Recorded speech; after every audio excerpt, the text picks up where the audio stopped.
Just because my mother didn't break all the generational curses doesn't mean she broke none. When black girls speak about our mothers, it is often with such pain, such hurt. As there's not a black girl I know who isn't running away from the woman her mother was. But that is a privilege we get only because of the women our mothers are. Hello guys, today I'm so excited to host one of my favorite people. I follow her TikTok pages. I've seen her on Instagram doing amazing work that resonate with so many people of all age groups. So I want us to hear her story, a little bit about what the work that she does and what inspires her. I learned today that your name is actually Priska Njeri. Yeah, I don't want to be a spoiler, but yeah, tell us, who is Ska Poetry? That's how I know you. Okay, so first and foremost, thank you so much for keeping up with my content, and it's always a pleasure to hear how it's impacting other people and the fact that they resonate with what I do well. So, Ska Poetry is my brand name. The name Ska comes from my name now, Priska. So it's just the last. Yeah, so I made it into a brand. My friends started calling me Ska when I was in campus, and then every time I would perform, I would be introduced as Ska. So when I was starting my TikTok pages, I just thought, why not go with the name Ska Poetry? And that's how it started. But my name is Priska Njeri. I'm a Kenyan writer, but most people know me for my poetry, but I do all forms of writing. I also write professionally. I write stories, short poems, short skits. I write basically anything that there is to write. I'm sure if you give me something to write, I will figure out a way to write it. But what I write leisurely and just for myself is poetry. I used to perform a lot when I was on campus, and a friend of mine told me that they think poetry is something I should pursue seriously. The poetry scene in Kenya it's okay in Nairobi, but in other towns it's not. But unfortunately, I ended up attending one of those university in one of those towns where poetry is a little bit slow. So when I finished campus and came back to Nairobi, I decided, I'm actually going to invest in my poetry, and I'm going to do it with a little bit more seriousness, not just as a hobby. Wow. So did you just find yourself loving it? Is it something that you have grown to love poetry, to love the art, or how did you find yourself drawn to poetry? So at first I think I was drawn to writing in general, but in lower primary classes I started performing poetry, but not my own, just like those verses and going for music competitions, and I would be always one of those people reciting a solo verse or reciting in choral verses. So I think my appreciation for poetry started then, because I really started reading a lot of poetry through the little work that I was doing in form of going to music festivals. Anytime there was an event at school, my English teachers would always be like, you need to do this poem in front of the parents, do this poem on Parents' Day, do this poem. So I think I got exposed to poetry a lot, to the extent that I started loving it. I really started appreciating it. And when I was around, I think 10, I also started writing, but then it wasn't necessarily poetry. I was just writing anything I could write. I used to write, those rhymey words that, if it ends with a D, everything ends with a D till the end. Yeah. So I used to write that a lot, and then slowly I think it just evolved, and when I was in high school is when it actually became poetry. Before it was just writing that wasn't really structured. I didn't know where it was going. Yeah, and then now it's become substantially, when I wrote and everyone read that, be like, oh, this is a nice poem, and then now I became a person who writes poetry. But I've always appreciated literature, and I think it's an influence from my teachers as well. Oh, that's nice. I was going to ask you, so where did you go to school? I have to give them their flowers too for doing the amazing work of grooming into the woman that you've become in your work. When it comes to school, I happened to be an internally displaced person in the 2007-2008 elections. Kenya. I don't know whether you're familiar with that history. During the elections, I happened to be one of the internally displaced people, so this really affected my schooling a lot. So when you ask me in terms of my teachers, there were a lot. There were a lot of teachers, because after that we didn't really settle into one place. It's like we were looking for the next home, if I may say so. And so we ended up moving a lot within that period. I think I attended over 10 schools when I was in primary school. So, but any school I would always end up having a particular connection with the English teachers that invest in me, that love me, and yeah, so all of them. But just to mention a few, I would say there was a teacher from Westway, Mr. Njoroge, and he was such a good teacher. He was such a good influence with me from Westway School. It's in Gilgil. And when I was in high school, there was also my English teacher at the same time. She was also my class teacher. She really invested in me as well. I do think about her from time to time, and I think about the impact she's had in my life, even if she's somewhere where she might not know me anymore. And for her, maybe I was just one of the students passing through her hands, but it was beautiful. So yeah, I'm happy to hear that, because like sometimes my mom is my parents are teachers, and I always see their old students. Sometimes they will come home and be like, I just came to say hi because you made such an impact in my life, and I'm like, what? I should probably be doing that more often. So I'm happy that you're still acknowledging their impact, and even though like you hopped from one school to another, which I'm so sorry that you are one of those that were affected. I know the history. I was still in Kenya back then. Our region was not affected that much, so we were not displaced or anything. But my heart goes to those families that had to go through that. You being one of them, so I'm glad that you managed to pull through strong, and you still remember those impacts that the teachers had on you. What is your source of inspiration when it comes to poetry? I think the general answer to that would be life in general, because I when I look back through my writing, I write depending on the seasons I'm in. So I write, let's say that the season I'm in affects my writing a lot. Like right now I've been writing a lot of political poems, but it's because that's the season Kenya is in. We're in such political turmoil. So it's almost impossible for it not to reflect in my art.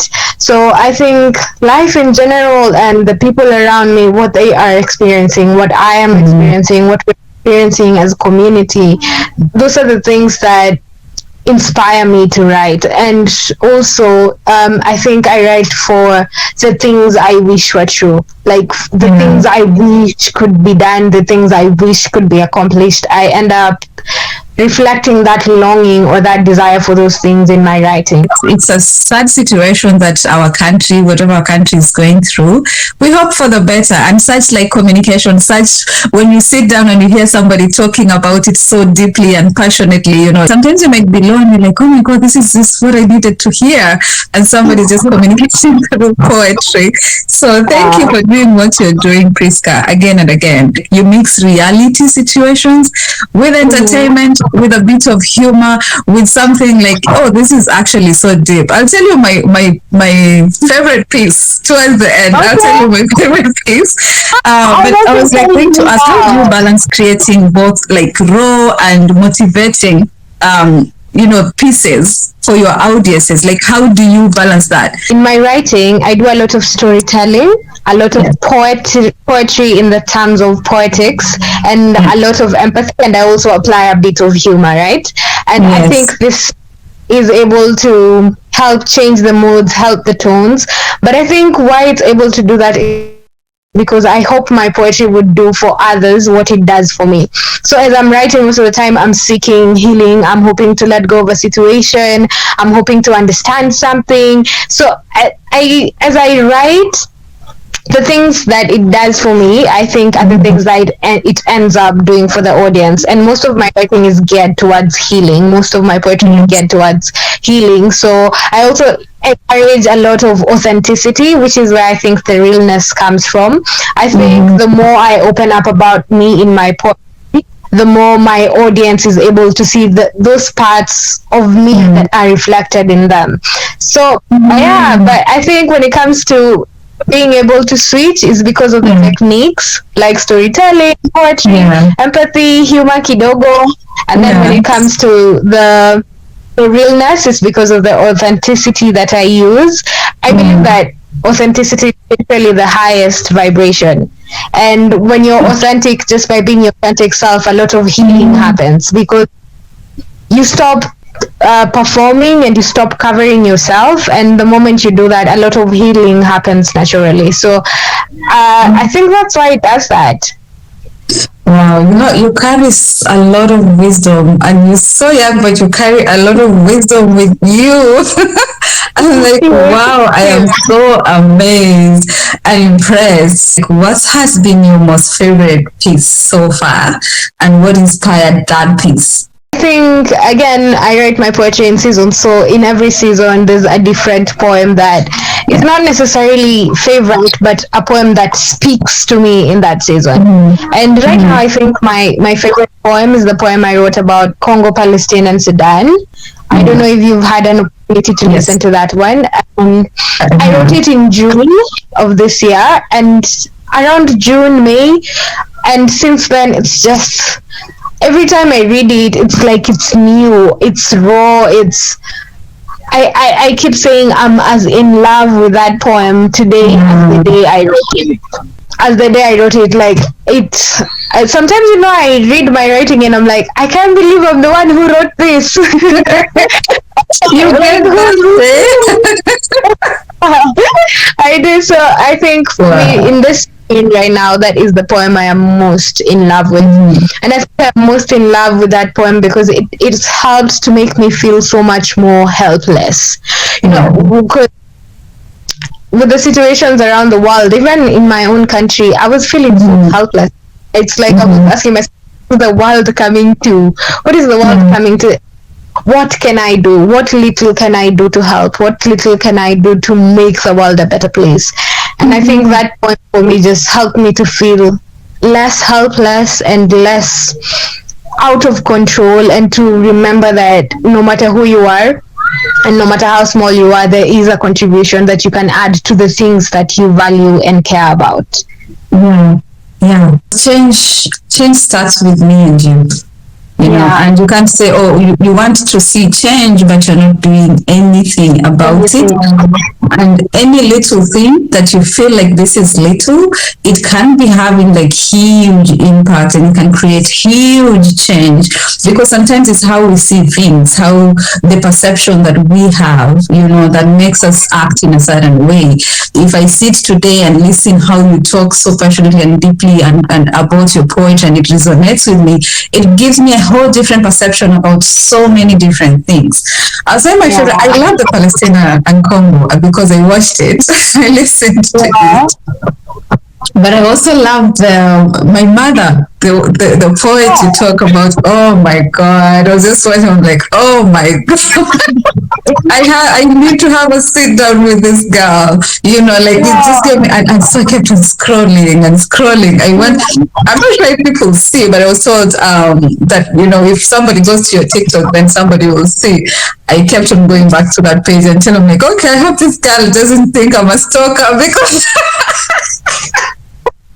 because I wouldn't stop to go back. But yeah, I'm impressed. Like, you're doing amazing work, Priska. We're about to finish the conversation.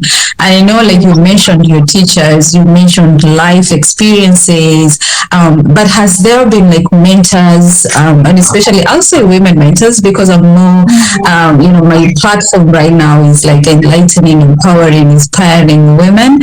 Has there been any woman poet that has been like you a source of inspiration? They have mentored you, or you've connected with them? So in terms of mentoring me per se, on a personal level, I would say not on a personal level, but there are a lot of women poets who have inspired me, and who, like, actually there are some of them who like it's like they ignited the passion for spoken word in me. So in terms of Kui Kare, I don't know whether you're familiar with her, but she's a Kenyan spoken word artist. And there's this poem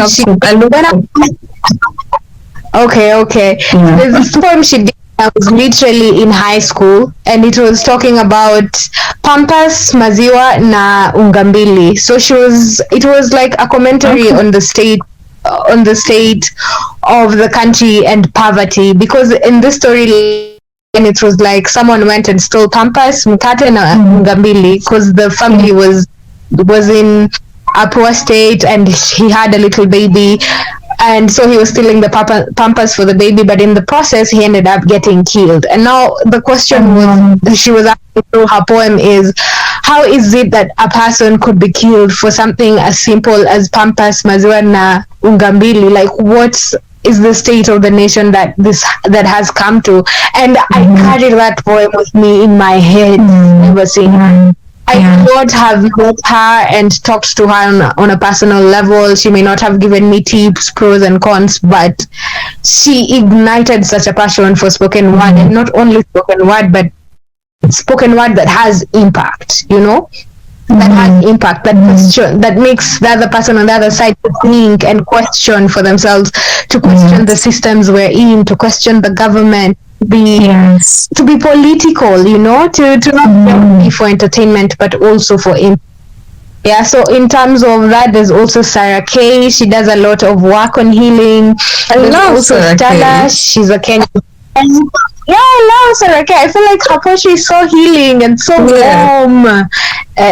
I love her as well. And there's Emmy Mahmoud. She's also a poet from Sudan who relocated, I think, to the UK. And she does a lot of work to try and explain about what is going back home.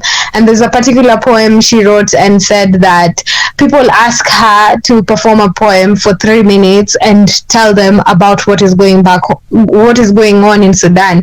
And she asks in that poem, how can 3 minutes be enough to actually explain? And I think that has been one of the poems that just stay with me in my head till today. And it's over, I think, even 8 years since I had it. But these poets, I've also had other poems of theirs. I've followed through their journey, and they've really inspired me, even if we've never had a one-on-one sit down with them. Wow, I love that. And I love some of the women. I have to admit that I don't know them, but the way you speak about them even already just makes me want to go and check what they do. So I'll definitely, I promise I'm going to look out for them and see and just interact, with their work and see what they do. So looking ahead, what is your vision of future for women empowerment? You are already doing that in such a huge way. I have to acknowledge that, and I have to give you your flowers for that. You are doing it already in such a huge way. I think this is a question that I've also been asking myself. I'm not sure I have per se an answer, because I'm in the process of also questioning, because one of the things that has really been heavy on my heart is like, we've done so much work to empower women. We've done so much work to try and educate on the things that women go through, even in terms of sexual assault, in terms of carrying that burden where you're expected to be the caregiver at home, but you're also expected to be everything at work. And I'm like, I feel like there's so much work being done, and yet things are not changing. Okay, we can acknowledge that they're changing, but at the same time, you're like, for the amount of work that I'm seeing people do, I would have thought we would be further. And it's just something that's been on my mind, and I'm like, how do we reimagine woman empowerment? How do we reimagine empowering the girl child? How do we reimagine, and not necessarily empowering them, but also creating a world that they can thrive in? And I've really honestly been thinking about it. I'm reaching to the point where I think we have to also start communicating to men, because at the end of the day, they're half of the population, and no matter how much you empower the woman, and no matter how much we keep uplifting the woman, at the end of the day, they are going to deal with the man, and the man most often times is often the one who's bringing the woman down. So here we are investing in women and other women and telling them you're empowered, you're empowered, you're empowered. But at the end of the day, when they go back home to their male counterpart, don't know how to speak, but ni kama wanawakanyagilia, wanawaweka chini. So despite all the work that you've done on yourself, because you can find, and there's a lot of stories out there about, like, a woman has done her best to study, they have a PhD, they do this, they do that, and then they come home and they experience intimate partner violence. And it's not their fault. So at this point, how do we change the conversation? How do we make sure that we do not put the burden of change on the victim herself? So it's something that I've been thinking about, and I think I will just leave it there, because that's where I am. I'm at that point of trying to figure out, how do we reimagine a world where women thrive? And in order for women to thrive, I think that we need to somehow shift our attention from just empowering her to also, I don't know, would I say explaining to the man child why this is important, or making it reach a point where the men see what we, like, they see how much we suffer in this world, and they themselves actually contribute or partake actively in changing the world and making it more better for women. Because let me just say this quote that I know. This said that change will never happen until the group that does not suffer that oppression begins to care about that oppression. Because as long as it's women shouting, at the end of the day, it's like, it's just women shouting. You know, the same thing with racism. As long as it's black people caring about it, it's just people caring about racism. But the moment white people begin to care and begin to question themselves and their part in continuing racist systems, then we begin to see change, because they begin to move different. So I think the same would apply towards men. I don't know yet. I don't have a perfect clear picture of what we are to do, but I think that's where we should head. And you're heading the right direction. I will tell you this, like, I did say what I do, but that is actually what I actually do. For my work, I work with women who are experiencing intimate partner violence. We give them safe spaces. We educate the community. So one of the things that you mentioned that is very important that my organization is doing is involving men in raising this awareness, like talking to men. So we actually have a men's program that, you know, we bring them close and we talk to them and we make them take part in this journey. Because as you're saying, as long as I have my women here, they are safe. But the moment they feel, okay, I'm okay, I feel like right now I can go, they go back to the same person. If this person, we have not gotten in touch with them and at least talked to them and educate them, then the same cycle is going to go back again. So we're back on the same, cycle over and over again. So I love the fact that you mentioned that, and I know now, even in my country, somebody's thinking like me, I love that, and I'm happy, and just don't think like you're not anywhere. You are actually, your thoughts are actually moving towards the right direction. And sometimes one day, it just takes one step at a time, one thought at a time, that, creates the change. So thank you for even thinking in that direction, actually. If you are not doing poetry today, if you're not a writer, sharing poetry and writing, what's this something fun that you think you'll be doing instead? I would be a politician. Wow. Yes, I would be a politician. I think it is for most people. I was actually a student leader when I was in campus.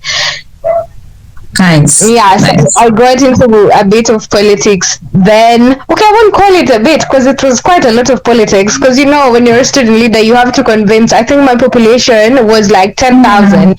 You have to convince 10,000 students to vote for you. So it was quite a bit of politics, and I think I would be a politician. Nice. But you know what? I'm surprised, but I'm not surprised again because you have so much qualities. You have so many qualities of a leader. Even the way you carry yourself, the way you talk about your poetry, it just shows how much of a leader that you are. You've talked about 10,000 people. That's a huge population. Like, Yes. I live in a small town right now. Our population is 10,000. I'm like, okay, you could be a mayor for our town. I could have been the mayor of your town. You see, so that's really huge. I'm impressed. Anyway, any parting shot? Also, if somebody was to connect with you, I know your pages, but which other platform? I will share your pages as well with your permission. Yeah. And if somebody was wanted to reach out to you, how can they get in touch with you?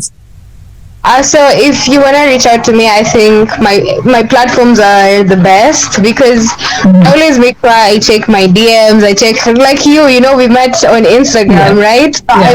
I make sure to check them. So you can reach out to me at Ska Poetry on TikTok, Ska Poetry on Instagram, and there's also been a lot of requests for me to start a YouTube channel from my TikTok family. So I think maybe by the time this video is going up, I would also be on YouTube just under the same name, Ska Poetry. Perfect. But I would say the same too. I would say the same because I tried to go and check if you have a YouTube, but I didn't see a YouTube. So I saw TikTok and then I had to say she must be on Instagram. She has to be on Instagram. So I went to Instagram and searched for you. But yes, I will encourage you strongly to start your channel, share this information, share your poetry there. I think it will reach a huge, huge, huge audience and people will be happy. I think I am happy with your work. Thank you for doing it. Thank you for making a difference. As a girl child, I feel so empowered. I feel so inspired with your work and you as a person as well. So any word of encouragement to a young writer, to somebody who is who has been always wanting to do poetry, but they don't have the courage to, because also writing is one thing, but sharing it is another thing. And sometimes probably there's someone there who has a lot of writing and they're not even confident with their work. They're like, maybe it's not even that nice. I think what has been really helpful for me is remembering that there's this artist who told me that art is like a matchbox, right? It's like a matchbox, and your job as the artist is to light that matchbox, use that matchbox and light the fire so that everyone can keep warm with the fire, right? Without you, the fire isn't lit. You're not the fire, but without you, the fire won't be lit because you're the matchstick, you're the ignition. And so you have to but your art, regardless of what you do, is not just for yourself, it's for community. And the moment you share your work, you will always find someone who is in the exact same situation that you are in. And the moment you share your work, this person comes to you and they're like, oh my god, it's as if you're literally in my shoes. And you end up putting so much connection, right? You end up building so much connection, which is why I'm saying art is for community. And also one other thing that I would encourage you is, if you're a creative, the purpose of creating is simply to create. And art isn't meant to be good, it isn't meant to be perfect, it's simply meant to be creative. It's simply meant to be artistic. And as long as you've created something, it's creative. So stop pressuring yourself on, oh, is this perfect? As a matter of fact, art goes against perfectionism. So wherever you're like, that's why people love all types of things. There's someone who loves contemporary art, there's someone who loves traditional, there's someone who loves classic. Whatever you're creating has an audience out there. It has people who they will resonate to that, and that is what they're waiting for to hear. So just share yourself and always be authentic. And the more you authentic you are, the more you pull in your tribe and people who are like you. Nice. Powerful. Thank you, Priska, for sharing that. Thank you for your word of encouragement, and thank you for gracing my show too. So looking forward to touching base again. I will keep in touch. Sometimes I'll probably have you on my show again, talking to young women. And I think there's something that I've really been wanting to say, and like you said, that the poem that you really loved was the poem about mothers, right? Yeah. Yeah, That's and I think my a lot of favorite. people because a lot of people texted me about that particular poem, and I think it made me see that people are really having difficult relationships with their parents, with their mothers. And I wanted to put out a word of encouragement to any girl out there who listens to this and ends up being in that particular spot. I think that when people hear that poem, sometimes they might assume that I have the best and the perfect relationship with my mother. But that poem actually came from years of trying to understand my mom and trying to understand why she made the decisions she did, and also trying to understand our relationship and trying to heal it. We didn't always have the best relationship, and even now we're not necessarily close, but we're better than we were.